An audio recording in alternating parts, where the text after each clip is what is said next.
My husband hid our assets. I became the auditor who exposed him.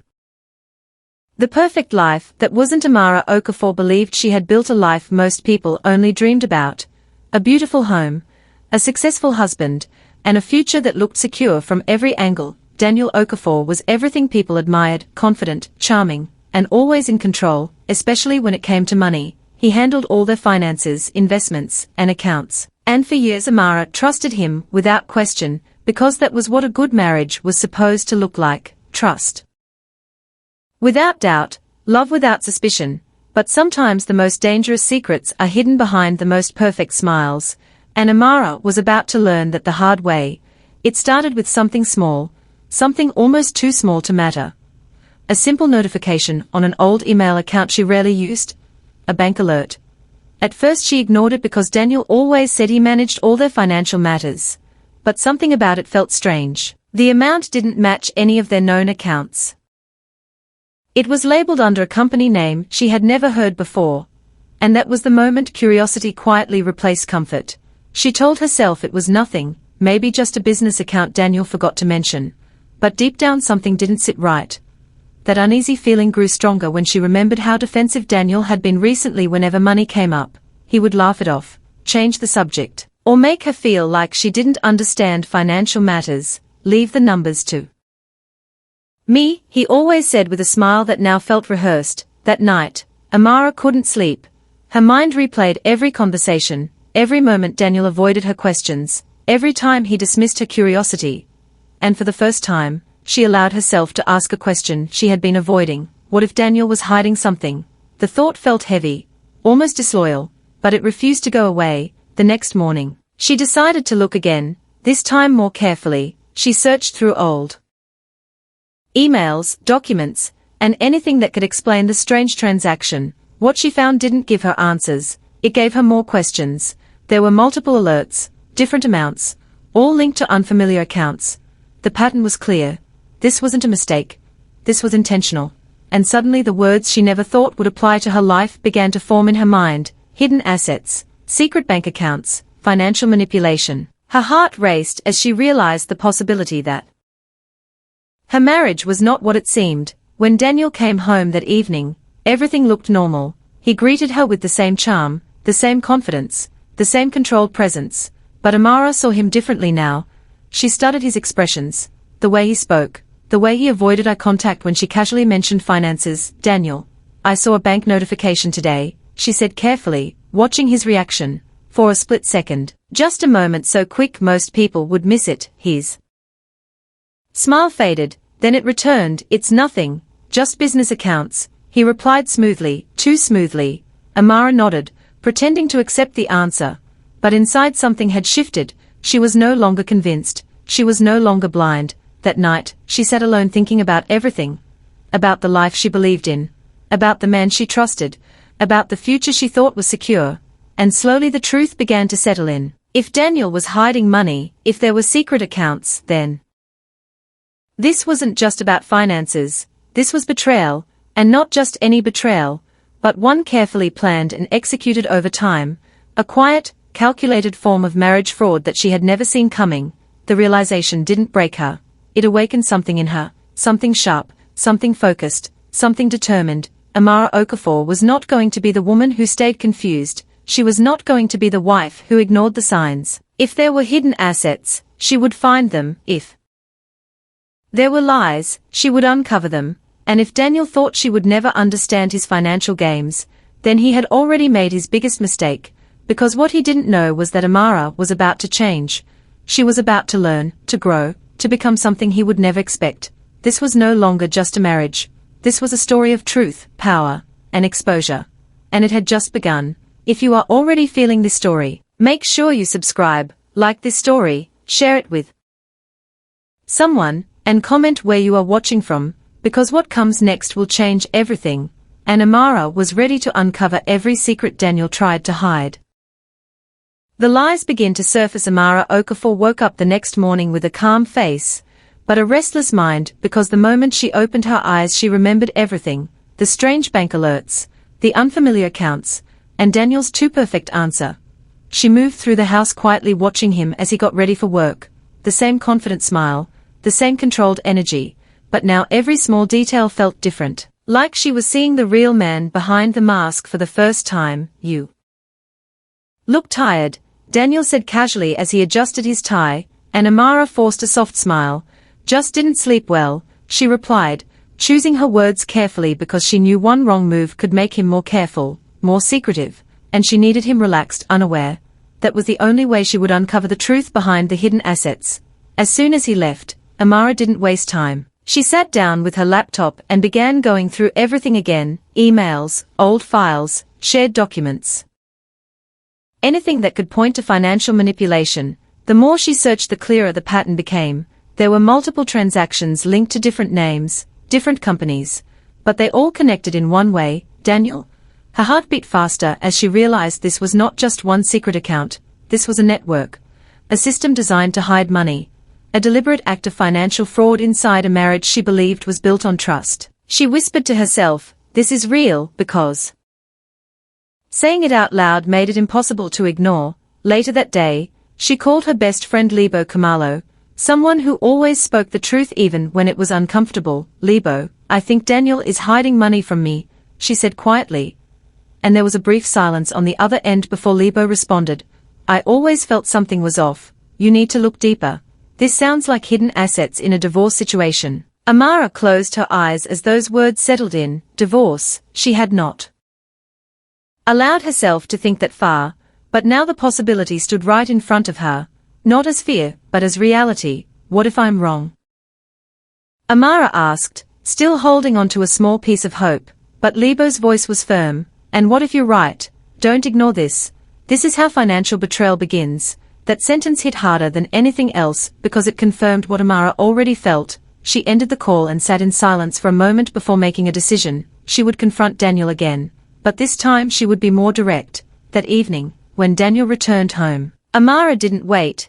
"I need to understand something," she said calmly, looking straight at him. "These accounts, these transactions, they don't make sense." Daniel paused, his expression tightening for just a second before he laughed softly. "Amara, you're overthinking this. These are business structures. You wouldn't understand how these things work." His tone was smooth but dismissive, the kind that made her feel small, the kind that made her question herself.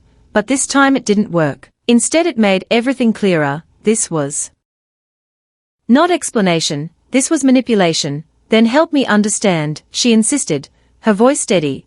But Daniel's patience began to fade. "Why are you digging into things that don't concern you? I handle our finances. That's how it has always been." That was control, not partnership, not transparency, control. Amara felt something inside her shift again, stronger this time, sharper. She nodded slowly as if accepting his answer, but inside she made a silent promise. She would not ask him again, because the truth was not going to come from his words, it would come from evidence, from proof, from an audit he would never see coming.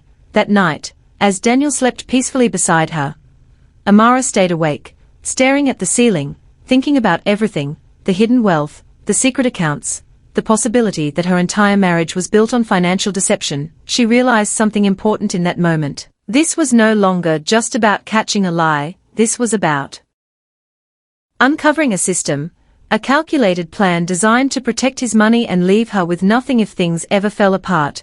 A divorce strategy hidden in plain sight. And suddenly everything made sense. The distance, the secrecy, the control over money. It was never random, it was intentional. Carefully planned over time. Amara turned her head slightly and looked at Daniel, really looked at him, and for the first time, she did not see her husband. She saw a man who believed he was smarter than her, a man who believed she would never question him, never challenge him, never rise above the role he had quietly placed her in. And that realization didn't hurt her. It fueled her, because Daniel had underestimated her. And that was a mistake he would soon regret. The next morning, Amara made a quiet decision that would change everything. She would stop reacting and start preparing. She would learn everything she needed to know about finance, about auditing, about uncovering hidden assets. She would understand the language he used to hide his secrets, and she would use it against him. This was no longer just a marriage problem. This was a mission, a transformation, a journey from doubt to power. And as she sat there with a calm expression and a focused mind, one thing became clear: Daniel Okafor thought he was in control, but the game had already changed, and he didn't even know it yet. Becoming the auditor, Amara Okafor stopped asking questions the day she realized answers would never come from Daniel. Instead she chose silence, not weakness, but strategy, because while he believed she had accepted his explanations, she had already begun her transformation. Every morning she woke up with a new purpose, not as a wife trying to fix her marriage, but as a woman preparing to uncover hidden assets and expose financial betrayal. She started with the basics, learning how money moves, how accounts are structured, how people hide wealth in ways that look legal on the surface. She read everything she could find about financial fraud, secret bank accounts, shell companies, and divorce asset protection. At first it was overwhelming. The terms were complex and the systems felt designed to confuse. But Amara refused to stop, because every page she read brought her closer to the truth. Every concept she understood gave her more control. And slowly the fear she once felt began to turn into confidence. She was no longer guessing. She was learning. She was building the mind of an auditor. During the day she played her role perfectly, calm, supportive, unaware. She smiled at Daniel, listened to his stories, and never mentioned money again. And that was exactly what he wanted. He relaxed, he became careless. And in that carelessness he made small mistakes. Mistakes Amara was now trained to notice. A document left open on his laptop. A phone call he took in a different room. A name mentioned twice in different contexts. These were not random details anymore.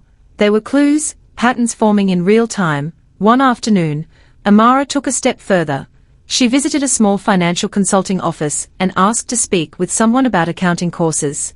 That was where she met Mr. Dlamini, a senior auditor with years of experience and a sharp eye for detail. He listened carefully as she explained her interest in learning, not revealing everything but enough to show her seriousness. He studied her for a moment before saying, "If you want to understand money, you must think like someone who hides it and someone who finds it."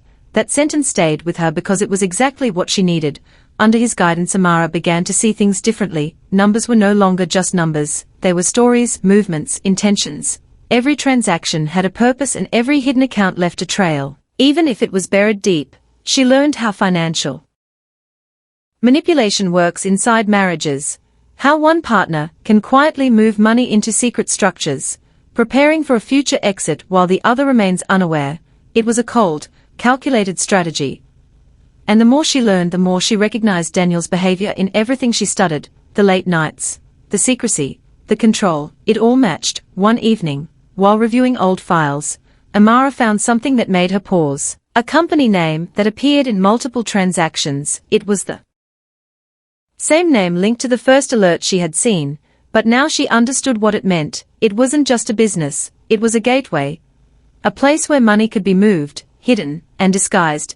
Her heart raced, but her mind stayed calm. This was no longer suspicion. This was evidence beginning to form. She wrote everything down, every account, every name, every connection, building her own audit trail piece by piece. Night after night she worked in silence, her laptop glowing in the dark while Daniel slept beside her, unaware that the woman he underestimated was slowly uncovering his entire system. And with each discovery came a new realization. This was bigger than she thought, much bigger. This wasn't just a few hidden accounts. This was a network of hidden wealth, led and structured to avoid detection. A full plan of financial fraud designed to protect him and leave her with nothing. The weight of that truth hit her deeply, but instead of breaking her, it strengthened her resolve. She was no longer reacting to betrayal, she was preparing for exposure. One afternoon, she met with Mr. Dlamini again, and showed him a portion of what she had found. He looked at the documents carefully, his expression serious. "You're dealing with someone who knows exactly what they are doing," he said, "but no system is perfect. If there is movement, there is a trace." Amara nodded because she already believed that. She had seen enough to know Daniel was careful, but not invisible, and that was all she needed. A weakness, a gap, a single mistake that could bring everything down. As she walked out of the office that day, something inside her felt different, stronger, clearer. She was no longer the woman who stumbled on a strange bank alert. She was becoming the auditor who could expose an entire hidden empire.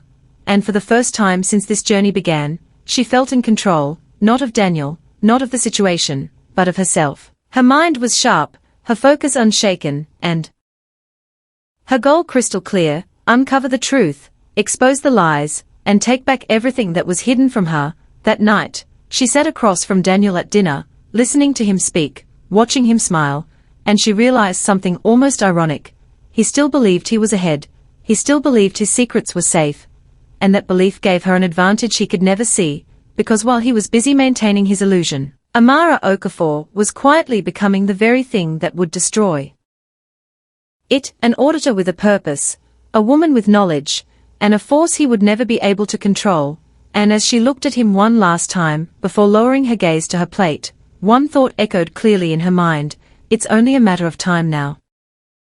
The hidden empire. By the time Amara Okafor reached this stage, she was no longer searching for answers. She was confirming a truth she already understood. Daniel was hiding more than money, he was hiding an entire system. A carefully built structure of hidden assets, secret bank accounts, and led financial manipulation designed to protect his wealth and erase her from the equation. Every document she reviewed, every transaction she traced, every pattern she uncovered pointed to one thing. This was not accidental, this was intentional, precise, and deeply planned, and now she was ready to expose it. Amara moved with quiet confidence, her mind sharper than ever, her emotions controlled. She knew this phase required more than observation, it required action. So she reached out to someone who understood financial investigations at a deeper level, Tariq Maseko, a financial investigator known for uncovering complex cases of financial fraud. When they met, Amara presented her findings with calm clarity, showing him the connections she had built, the accounts she had tracked, and the company names that kept appearing across different transactions. Tariq listened without interruption, his eyes scanning every detail. And when he finally spoke, his words confirmed everything she suspected. This is structured concealment. Your husband didn't just hide money, he built a system to move it, protect it, and disguise it. Amara felt a quiet sense of validation, not relief, because this was not over, but confirmation that she was on the right path. Together they began to dig deeper. Tariq expanded her audit trail, linking accounts across different institutions, identifying shell companies, and uncovering patterns that only an experienced investigator could see. What they found was bigger than Amara imagined: multiple layers of hidden wealth, funds moved through different channels, disguised as business expenses, investments, and partnerships. It was a full hidden empire, operating behind the image of a successful and honest man, and at the center of it all was Daniel Okafor, the man who still came home every night pretending everything was normal.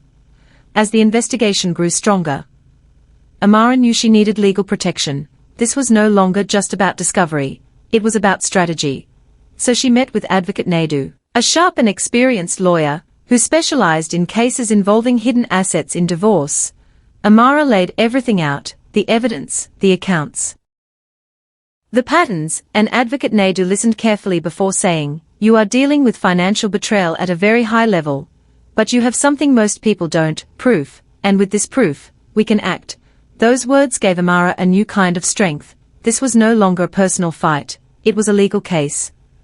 A structured plan to expose financial fraud and reclaim what was rightfully hers. The strategy was clear: continue gathering evidence, document every movement, and prepare for a moment where everything would be revealed at once. No warnings, no second chances, just truth presented with precision. Back at home, the tension began to shift. Daniel was not completely blind.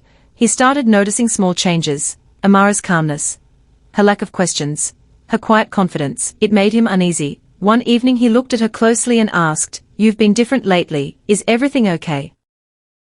Amara met his gaze with a soft smile. "Everything is fine," she replied, and for the first time, the words were true, because she was no longer confused, she was in control. But Daniel's instincts were beginning to awaken. He became slightly more careful, more alert, checking his phone more often, spending longer hours away. But it was too late. The system he built had already been exposed piece by piece, and there was nothing he could do to undo it. Amara continued her work with focus, meeting Tariq, updating Advocate Naidu, refining every detail of the case.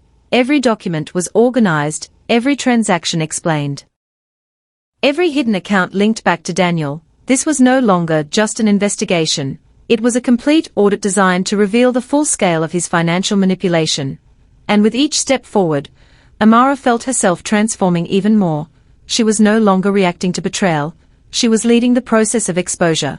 She understood the language of money, the strategies of deception, and the power of evidence. One night, as she reviewed the final set of documents, she paused and looked at everything she had uncovered, the hidden wealth, the secret accounts, the carefully disguised transactions. It was all there, clear, undeniable, and ready to be revealed. She took a deep breath and allowed herself a moment of reflection, not on the pain of betrayal, but on the strength she had gained, the knowledge she had built, and the power she now held. Daniel thought he was protecting his future, but in reality, he had built the very case that would destroy his image, his control, and his lies. Amara closed her laptop slowly and looked across the room where Daniel sat, unaware that everything was about to change, unaware that the woman he underestimated had become the one person capable of exposing his entire hidden empire.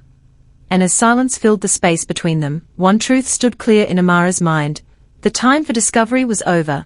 The time for exposure had arrived, and when it happened, there would be no escape for Daniel Okafor. The exposure. Amara Okafor walked into the room with a calm that only comes from knowing the truth, not guessing it, not hoping for it, but holding it in her hands as proof. Every step she took felt steady, controlled, and final. This was no longer about suspicion or discovery. This was the moment everything would be revealed, the moment hidden assets would come into the light and financial betrayal would be exposed without escape. Daniel Okafor was already seated, confident as always, dressed sharply, carrying that same charm that had hidden so many secrets for so long.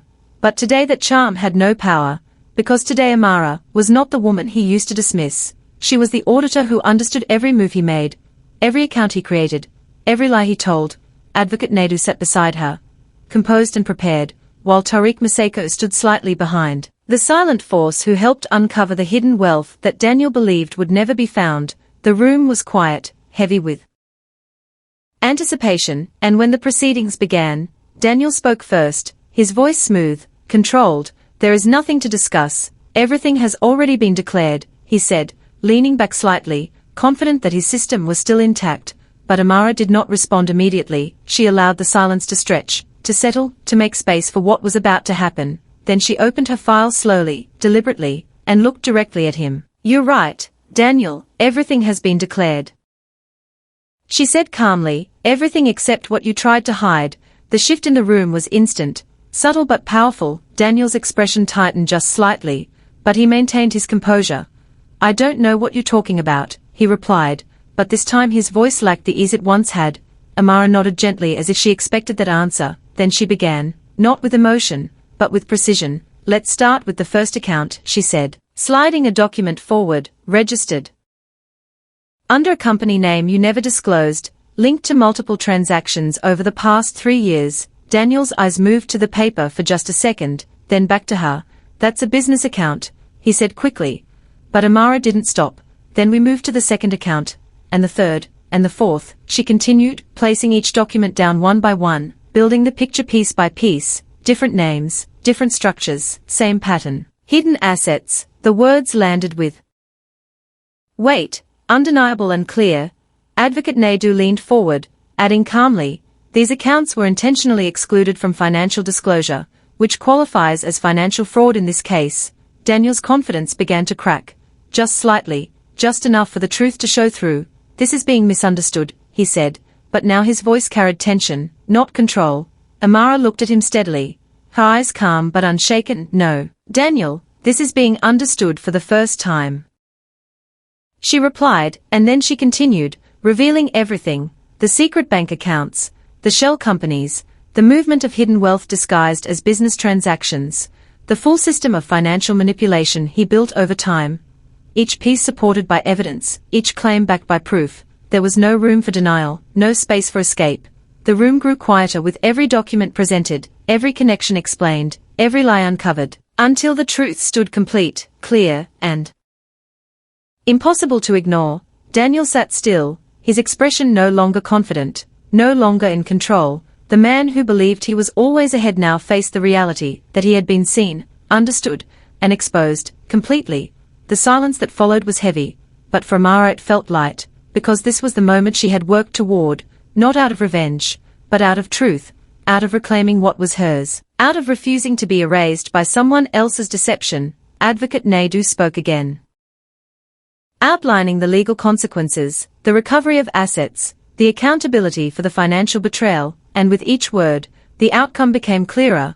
Amara had won, not just the case, but her power, her voice, her identity. Daniel finally spoke again, but this time there was no confidence left, only quiet defeat. And Amara looked at him one last time, not with anger, not with bitterness, but with clarity, because she understood something he never expected. This was never just about money, it was about truth, about strength, about becoming someone who could stand in the face of deception and not break. As the meeting came to an end, Amara gathered her documents calmly, every page now a symbol of what she had uncovered and overcome. She walked out of the room not as a victim of financial manipulation, but as a woman who exposed it. A woman who turned betrayal into power. A woman who became the auditor of her own life. And as she stepped outside into the open air, she took a deep breath and allowed herself a small, quiet smile, because the story that began with doubt had ended with clarity, strength, and justice. If this story moved you, if you felt every moment of this journey, make sure you subscribe, like, share, and comment where you are watching from, because stories like this remind us that no matter how well something is hidden, the truth always finds a way to be seen.